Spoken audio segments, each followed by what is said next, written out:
is the latest report that came out by the Inspector General on January 6th, this past Thursday.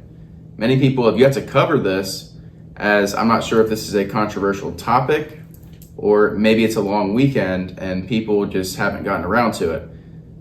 But in general, this really changes and debunks the Fedsurrection narrative, in which myself and many other conservatives questioned and went along with over the past couple years.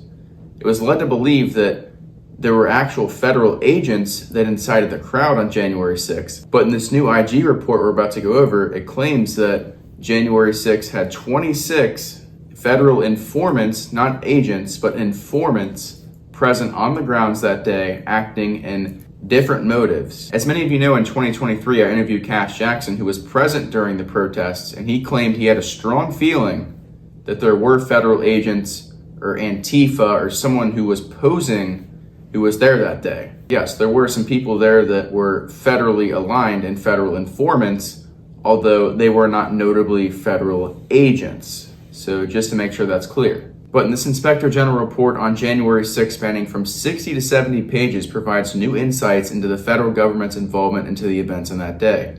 It addresses widespread speculation that underscores federal agents employed by federal law enforcement were planned in advance to encourage rally attendees to break into the Capitol. This theory suggests actions aimed to create a negative narrative and lay the groundwork for federal indictment of President Trump. The report, however, refutes these claims, stating there were no undercover agents or federal employees on the ground. Instead, it reveals that 26 paid federal informants who had a history of reporting right-wing activity to the government were present. Of these informants, none encouraged attendees to enter the Capitol. While 3 entered the building, around a dozen were on restricted areas on the Capitol grounds, and the remaining dozen engaged in no illegal activity. Notably, none of these informants have been prosecuted, nor did any of them tip off law enforcement about the riot beforehand. The report also indicates 3 of the informants were tasked with gathering information on potential domestic terrorism cases, with 1 of the informants entering the building. The remaining 23 were not directed to be in the area, but chose to be there on their own volition, and at the same time, some of the informants were traveling in contact with far-right groups such as the Proud Boys and the Oath Keepers. So it's no surprise you have some of these guys infiltrated in these groups. Not surprised at all here.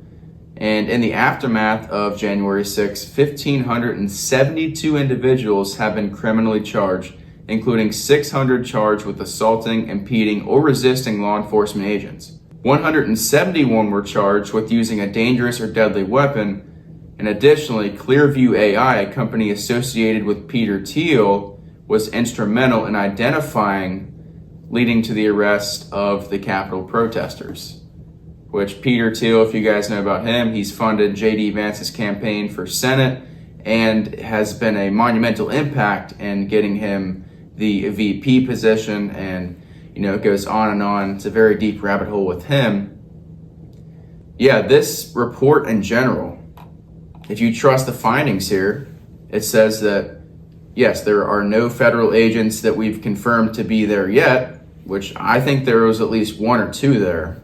But this is the tip of the iceberg. I mean, this really shows that we have some evidence that there was federal involvement. It's not conspiracy anymore. There was federal involvement in the use of federal informants, 26 of them, that did incite and did lead to the overthrow of the Capitol and the false flag of trying to blame President Trump for what happened. Just another attempt to frame Trump for treason. This is exactly what I speculated in 2021, when even some conservatives were weary and really anti-Trump and blamed Trump on this. I was the only person, or one of very few people, that stood by the America First movement, Trump, and what exactly has happened throughout that entire process. I've never questioned him when it comes to that and his love for America and the populist movement when it comes to the J6. I mean, I've always stood for that, and I've understood that the deep state and these forces tried to pin that against him.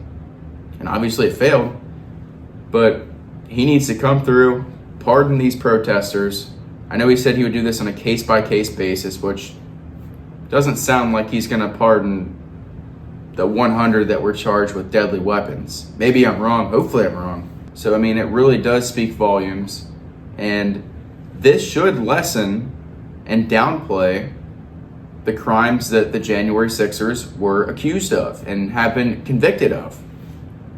That by default should. I mean, this is a government-infiltrated event, a historical one at that.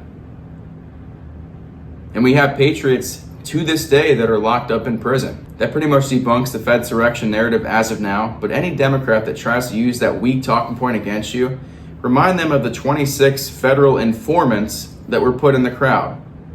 They can't deny that because this is fact. And even AP, all the liberal outlets are reporting it. It's been published on the Inspector General's report.